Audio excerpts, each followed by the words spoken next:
안녕하십니까. 여러분의 건강 길잡이 백세 튼튼입니다. 밥이 보약이다, 잠이 보약이다, 그리고 또 하나의 보약이 있죠. 바로 햇볕이 보약이다. 우리 어머님, 아버님들께서 입버릇처럼 하시던 말씀입니다. 이불도 햇볕에 널어 소독하고 고추도 햇볕에 말려야 제맛이 나죠. 이처럼 햇볕은 생명의 근원이나 다름없습니다. 특히 우리 뼈 건강에 있어서 햇볕은 칼슘이라는 벽돌을 단단하게 붙여주는 시멘트 역할을 하는 비타민 D를 만들어내는 유일한 공장이기도 합니다. 그런데 참 이상하죠. 이렇게 중요한 햇볕이 공짜로 쨍쨍 내리쬐고 있는데도 우리나라 사람들, 특히 우리 5070 세대의 90% 이상이 심각한 비타민 D 결핍 상태라는 충격적인 사실 알고 계셨나요? 마치 풍년이 들었는데 우리 집 쌀독은 텅 비어있는 것과 같은 아이러니한 상황입니다. 왜 우리는 햇볕의 축복을 받지 못하는 결핍의 시대에 살게 된 걸까요? 그리고 이 결핍이 우리 뼈뿐만 아니라 우리 몸 전체를 어떻게 병들게 하고 있을까요? 오늘 이 햇빛 비타민의 모든 오해와 진실을 파헤치고 실내 활동이 많은 분들을 위한 아주 특별한 맞춤 꿀팁까지 모두 알려드리겠습니다. 왜 유독 우리나라 사람들이 비타민 D 부족이 심각할까요? 사시사철 햇볕이 쨍쨍한 적도 지방도 아닌데 말이죠. 여기에는 우리가 미처 생각하지 못했던 세 가지 중요한 이유가 숨어 있습니다. 첫 번째 이유, 햇볕에 대한 오해와 두려움입니다. 병원에 가면 의사들이 진료실에서 환자분들께 햇볕 좀 쬐세요 하면 가장 먼저 돌아오는 대답이 뭔지 아세요? 원장님, 김이 생겨요. 피부암 걸리면 어떡해요? 입니다. 맞습니다. 과도한 자외선은 피부 노화와 피부암의 원인이 될 수 있습니다. TV나 잡지에서 늘 그렇게 경고해왔으니까요. 하지만 적당한 햇볕은 우리 몸에 약이 됩니다. 모든 것에는 양면성이 있잖아요. 물도 너무 많이 마시면 물 중독에 걸릴 수 있지만 안 마시면 탈수로 죽을 수도 있는 것처럼요. 우리는 너무 오랫동안 햇볕을 피해야만 하는 적으로만 생각해온 경향이 있어요. 그래서 외출할 때면 모자, 선글라스, 팔토시에 자외선 차단제까지 완벽하게 무장하고 나가시죠. 오늘 자외선 지수 매우 높음이라는 일기예보를 들으면 마치 공습경보처럼 느껴지기도 합니다. 이렇게 햇볕을 완벽하게 차단하는 습관은 피부를 보호할 수는 있겠지만 우리 뼈에게는 치명적입니다. 우리 피부는 비타민 D를 만들 기회를 완전히 잃어버리는 거니까요. 두 번째 이유, 지리적, 계절적 한계입니다. 이것은 우리가 어쩔 수 없는 숙명과도 같은데요. 비타민 D를 만드는 자외선 B는 태양의 고도가 높아야 지표면에 많이 도달합니다. 안타깝게도 우리나라는 비타민 D 합성이 충분히 일어나는 저위도 국가가 아니라 사계절이 뚜렷한 중위도 국가에 속합니다. 특히 해가 짧고 고도가 낮은 겨울철에는 우리가 아무리 한낮에 밖에 나가 몇 시간을 서 있어도 비타민 D를 거의 만들지 못합니다. 그림자가 내 키보다 길어지면 비타민 D 합성이 거의 안 된다고 생각하시면 쉬워요. 게다가 최근에는 봄, 가을이면 찾아오는 불청객, 미세먼지까지 심해서 맑은 날에도 자외선이 지표면에 도달하기 어려운 날이 많아졌죠. 마지막 세 번째 이유, 생활 습관의 변화입니다. 우리 부모님 세대만 해도 밭일이나 야외 활동이 많았지만 지금 우리는 대부분의 시간을 아파트, 사무실, 자동차 같은 실내에서 보냅니다. 유리창은 우리 눈에 보이는 가시광선은 통과시키지만 비타민 D를 만드는 자외선 B는 대부분 차단하기 때문에 창가에 앉아 햇볕을 쬐는 것은 그냥 따뜻한 느낌을 받는 것일 뿐 비타민 D 합성에는 거의 도움이 되지 않습니다. 결국 햇볕에 대한 과도한 공포, 어쩔 수 없는 지리적 한계, 그리고 실내 위주의 생활 이 세 가지가 복합적으로 작용하여 우리도 모르는 사이에 비타민 D 기근에 시달리게 된 것입니다. 그렇다면 내 몸에 비타민 D가 부족한지 어떻게 알 수 있을까요? 우리 몸은 비타민 D가 부족하면 여러 가지 신호를 보냅니다. 소리 없는 뼈도둑 골다공증처럼 아주 조용히 진행되지만 잘 살펴보면 알아챌 수 있어요. 마치 자동차 계기판에 엔진 오일 부족 경고등이 깜빡이는 것처럼요.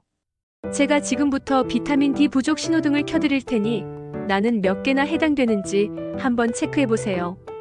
첫 번째 신호, 이유 없이 온몸이 쑤시고 아프다. 특히 등, 허리, 무릎, 골반 쪽에 뚜렷한 이유 없이 만성적인 통증이 있다면 의심해봐야 합니다. 병원에 가서 엑스레이를 찍어봐도 별 이상은 없는데 나는 계속 욱신거리고 쑤시는 거죠. 많은 분들이 이걸 그냥 나이 탓이려니 혹은 날이 굳어서 그런가 보다 하고 넘기시는데 상당수가 비타민 D 결핍으로 인한 고련화증의 초기 증상일 수 있습니다. 비타민 D는 칼슘 흡수를 도와 뼈를 튼튼하게 할 뿐만 아니라 통증을 조절하고 염증을 줄이는 역할도 하거든요. 두 번째 신호, 자주 감기에 걸리고 한 번 걸리면 잘 낫지 않는다. 유독 남들보다 감기에 자주 걸리고 한 번 걸리면 기침이 한 달 넘게 가거나 몸살이 오래 가는 분들 계시죠? 비타민 D는 우리 몸의 면역 세포를 훈련시키는 교관 역할을 합니다. 비타민 D가 부족하면 면역 세포들이 힘을 못 써서 외부에서 침입한 바이러스나 세균과 제대로 싸우지 못하게 됩니다. 면역력이 약해지는 거죠.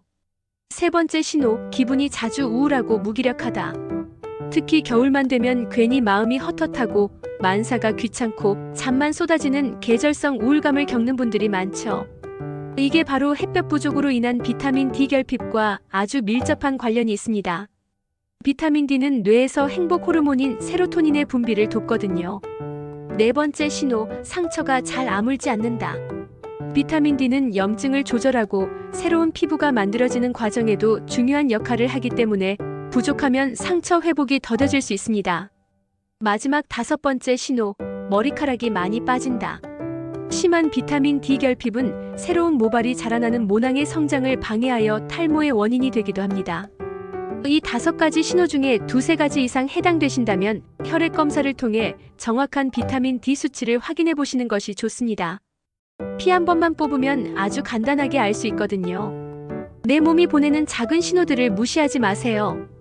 자, 이제 비타민 D 부족의 심각성을 알았으니 해결책을 찾아봐야겠죠. 가장 좋고 가장 자연스러우며 돈 한 푼 들지 않는 방법은 역시 햇볕 쬐기입니다.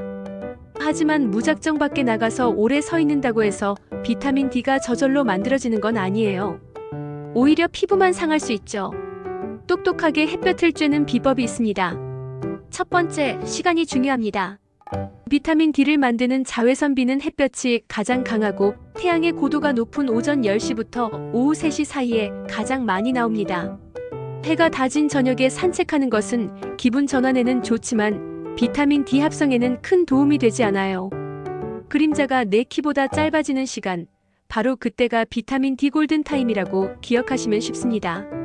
두 번째, 면적이 중요합니다. 옷으로 온몸을 꽁꽁 싸매고 얼굴만 내놓고 있으면 비타민 D 공장이 돌아갈 면적이 너무 부족하겠죠. 햇볕이 좋은 날 최소한 양팔과 다리 정도는 드러내고 햇볕을 쬐는 것이 효과적입니다. 얼굴은 기미 걱정이 되시면 모자나 자외선 차단제로 가리더라도 팔다리만큼은 햇볕에 양보해주세요. 세 번째, 지속 시간입니다. 너무 오래 쬐면 피부에 해로울 수 있어요. 보통 피부색에 따라 다르지만 우리나라 사람들의 경우 하루 15분에서 20분 정도 피부가 살짝 분홍빛을 띠기 전까지만 쬐는 것으로 충분합니다.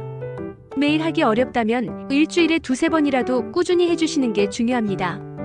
여기서 가장 많이 하시는 질문, 자외선 차단제는 어떻게 해요? 하는 거죠. 자외선 차단제는 비타민 D 합성을 95% 이상 막아버립니다. 그래서 의사들 사이에서도 의견이 분분하지만 가장 현실적인 방법은 이렇습니다. 먼저 15분 정도는 자외선 차단제 없이 팔다리에 햇볕을 쬐어 비타민 D를 충분히 만들고 그 이후에 얼굴이나 노출 부위에 자외선 차단제를 꼼꼼히 바르고 산책을 즐기시는 겁니다. 이렇게 하면 피부 건강과 뼈 건강, 두 마리 토끼를 모두 잡을 수 있겠죠. 햇볕 쬐기를 일이라고 생각하지 마시고 점심 식사 후 가장 기분 좋은 광합성 디저트 타임이라고 생각해보세요. 하지만 현실적으로 매일 햇볕 쬐기가 어려운 분들이 더 많으시죠. 비가 오거나 미세먼지가 심하거나 거동이 불편하시거나 혹은 겨울철처럼요. 그렇다고 손 놓고 있을 수만은 없죠. 햇볕이 부족한 당신을 위한 실내 처방전을 알려드리겠습니다. 첫 번째, 음식으로 보충하는 겁니다. 사실 음식만으로 비타민 D를 충분히 보충하기는 쉽지 않지만 그래도 의식적으로 챙겨 드시면 큰 도움이 됩니다. 비타민 D가 풍부한 음식의 3대장을 기억하세요. 바로 연어, 고등어, 꽁치, 청어 같은 기름진 등 푸른 생선, 계란 노른자, 그리고 버섯입니다. 특히 표고버섯이나 모기버섯은 조리하기 전에 햇볕에 30분 정도 말려주시면 버섯 속의 에르고스테롤이라는 성분이 비타민 D로 전환되면서 그 함량이 몇 배나 껑충 뛰어오릅니다. 마트에서 우유나 시리얼, 오렌지 주스를 사실 때도 포장지에 비타민 D 강화라고 쓰여있는 제품을 고르시는 것도 좋은 방법입니다. 두 번째, 영양제의 도움을 받는 겁니다. 아마 가장 확실하고 간편한 방법일 텐데요.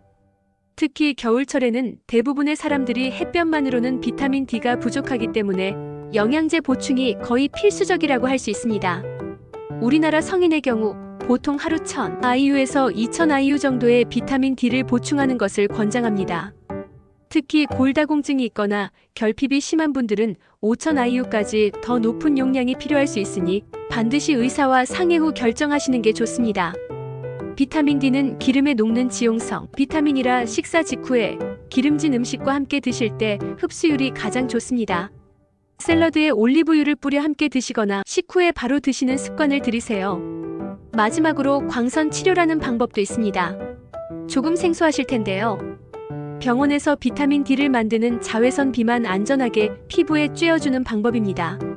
피부 질환이 있거나 흡수 장애가 심한 분들께 의사의 처방에 따라 시행될 수 있는 전문적인 치료법입니다. 이처럼 햇볕이 없어도 우리는 충분히 비타민 D를 보충할 수 있는 방법이 있습니다. 오늘은 햇빛 비타민 D에 대한 모든 오해와 진실에 대해 알아봤습니다. 너무 오랫동안 햇볕을 피하기만 했던 우리, 비타민 D 결핍에 시달릴 수밖에 없었는지, 그리고 그 부족이 우리 몸에 어떤 신호를 보내는지 알게 되셨죠? 오늘 배운 내용을 마지막으로 정리해 드릴게요. 첫째, 비타민 D 결핍은 남의 이야기가 아닌 바로 내 이야기일 수 있다는 것을 인지해야 합니다. 둘째, 하루 15분, 오전 10시에서 오후 3시 사이 팔다리를 드러내고 똑똑하게 햇볕을 쬐는 습관을 가져보세요. 자외선 차단제는 15분 뒤에 바르는 지혜 잊지 마세요. 셋째, 햇볕이 부족한 날에는 실내 처방전을 기억하세요. 등 푸른 생선, 버섯, 계란 노른자 같은 음식과 필요하다면 의사와 상의하여 내게 맞는 비타민 D 영양제를 보충하는 겁니다. 비타민 D는 단순히 뼈 건강에만 관여하는 비타민이 아닙니다. 우리 몸의 면역력을 지휘하고 기분을 조절하며 온몸의 염증을 다스리는 그야말로 삶의 활력을 책임지는 비타민입니다. 오늘부터 햇볕과 조금 더 친해져 보세요.